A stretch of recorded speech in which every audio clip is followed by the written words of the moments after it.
On, good, go, right. Third attempt, this is. The third attempt. Trying to make a video about this soldering. Right, let's, what we're doing is soldering up the wires to the 3 little LEDs, which we've cut off a strip. Alright, we've left 2 hole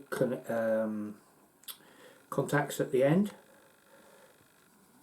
We've ascertained which is the positive and negative. We've cut a piece of wire suitably long with the ends have been stripped. Now the ends which are going onto the LEDs, I've not stripped so much wire off those, okay, so they're not extraordinarily long, just sufficiently long to rest onto the contacts on the LEDs, otherwise we're going to have a load of bare wires hanging about. Right, we've got a soldering iron, which is a 30-watt soldering iron, hot, and we've got some flux. Flux is there to stop the joint from oxidizing and to enable the flow of solder.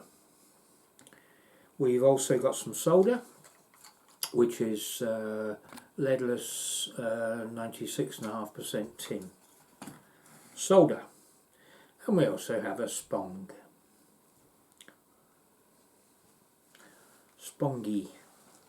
We'll show you what the spongy is for later on.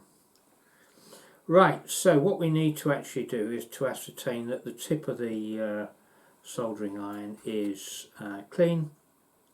So we've dipped it in the flux, okay, and what we're going to do is what is called tinning the soldering iron. So we're going to put some solder onto the end of the soldering iron. So we'll wait until it comes back up to temperature, because we've just put it in the flux, which will lower the temperature obviously of the soldering iron. I'm going to make sure I've actually switched it on. I have switched it on, haven't I? Yeah.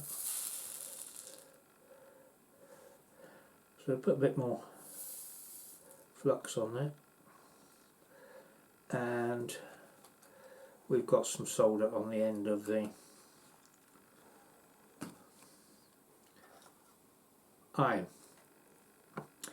Now we've got the 2 ends of the wire, which will dip again, both of them, one at a time, in the flux, and what is called, we will tin basically the bits of exposed wire, which is basically covering the wire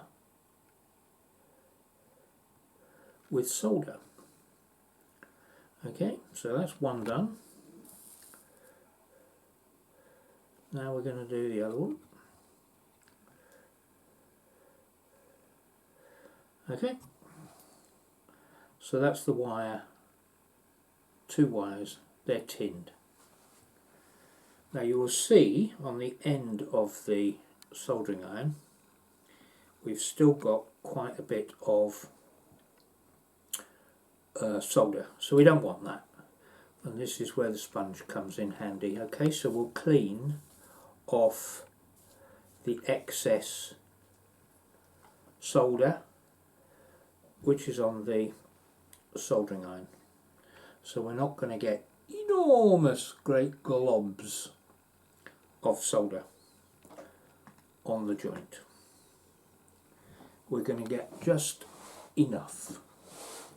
Now what I'm looking for is a toothpick. Can you just pop over there and get me a toothpick, please, Sammy? Get me there on the left hand side in the tube.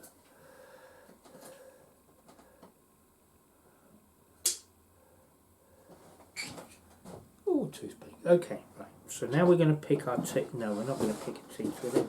What we're actually going to do is, I'll move that spongy away so you can see a bit better. what we're actually going to do is we're going to just pick up a wee bit of flux on the toothpick, and we're going to put a bit on each of the two contacts. Not a huge amount, not Mount Everest. Okay, that's enough. Put that to one side, and then we need to solder these onto those contacts. Now the knack is to keep them as flat as you possibly can, and to touch them sufficiently enough with a soldering iron so that the solder that's on the wire melts onto the contact.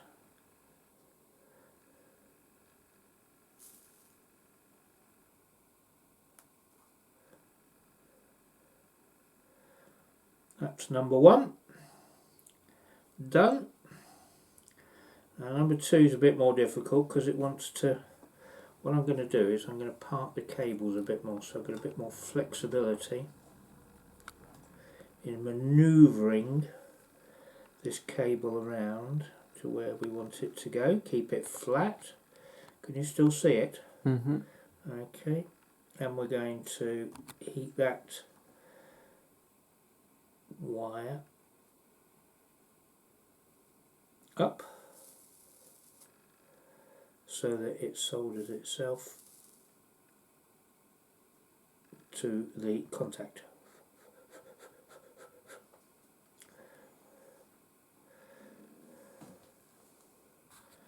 Right, there we have two cables soldered to the LEDs. So that is a 12 volt. You'll have to do that with all your LEDs, I'm afraid, if you buy the strip. But it's not too much of a hassle. We'll make absolutely certain we know which is positive and which is negative, okay?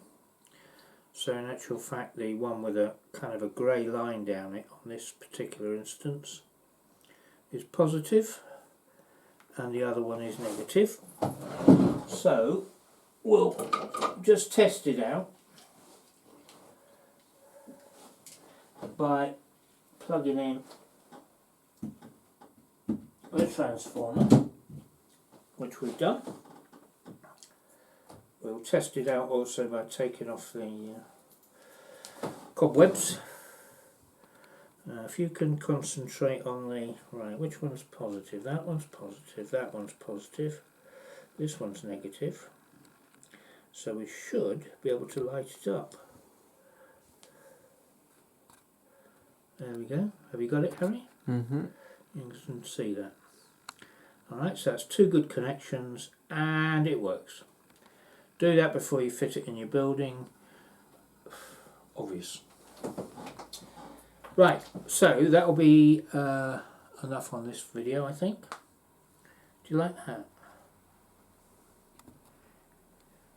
I think I probably showed you that earlier. Quite like that. That's got a light in it as well, but it has to go through quite a thick baseboard piece because there's some. It's going to sit on top of a hill. So I'll have to elongate the wires on that. So I'll solder them up in the same vein as I've done this before putting it on the track on the railway. Okay, right. Well, that's it for now. Bid you farewell and keep safe. See you next time round. Bye.